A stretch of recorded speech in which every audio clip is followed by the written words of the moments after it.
Hello and welcome to tutorial 189.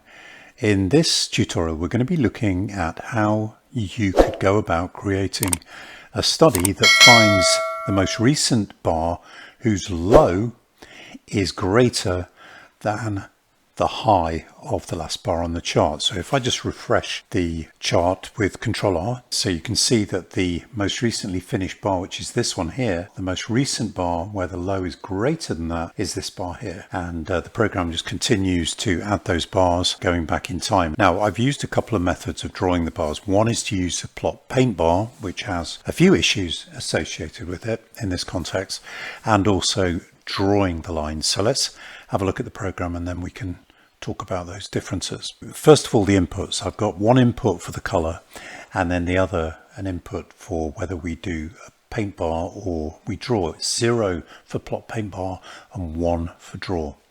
So what I've said is if the bar status 1 is equal to 2, in other words it's the last tick on the bar and it's the last bar on the chart, then we reset a counter CTR to be 1, and just going to ignore the print statements for the moment. Then we go into this while loop, and what we say is while the low of the counter is less than high, that's the high of the most recent bar, and the counter is less than bar number, then we increment the counter.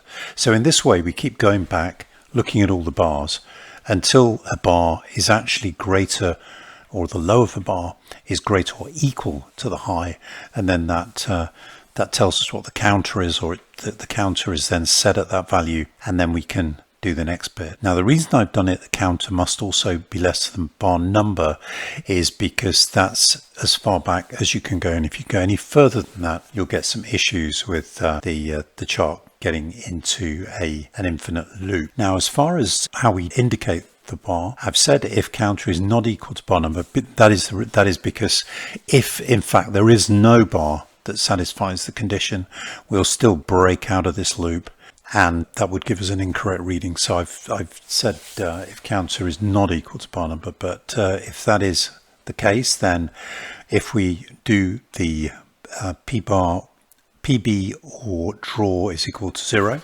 in other words, we want to use the plot paint bar, then we do that with this syntax: plot paint bar, the counter in square brackets, then the high in square brackets, low in square brackets, and then we're using the color, which is the color input.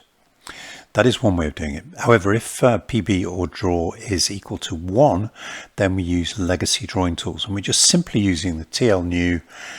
We're setting the color and we're setting the size. Now this is perhaps a disadvantage of this way of doing it, because you have to approximate the sizes. So 6 would be the most thick, and I think 0 the thinnest.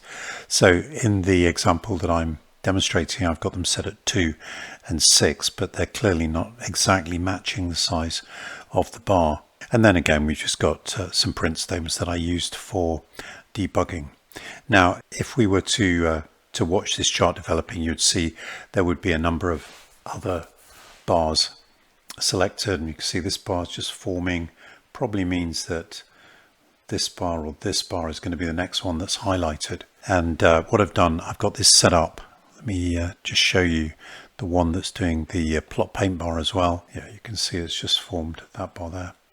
That is here, and you can see some of the same bars, but you'll notice it's not quite the same, because what happens with this, and there's unfortunate consequences, is that in both cases we're using the situation where the MaxBarsBack is calculated by the program as it goes along. So in other words, in both cases we've got the maximum number of bars that it will reference set to auto detect, and we've also got update value intrabar not selected.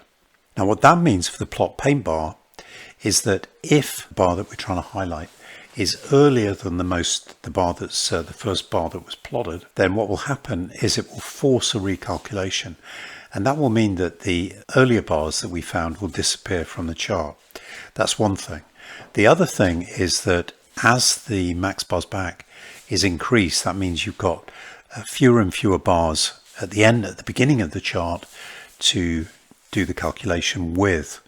So if, for example, the most recent bar where the low is greater than the high was a long time ago, say 200 for an instance, then the chart would be reset, the MaxBarsBack would be reset, and there would be now a large number of bars at the beginning of the chart that the analysis would not be done on.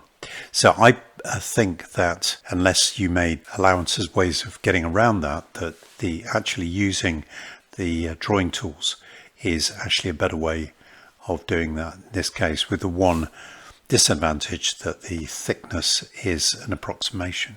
Anyway, I hope you might find this of interest. If you are interested, then please go to markplex.com to join the Markplex email list and also subscribe to this video channel. See you in the next one.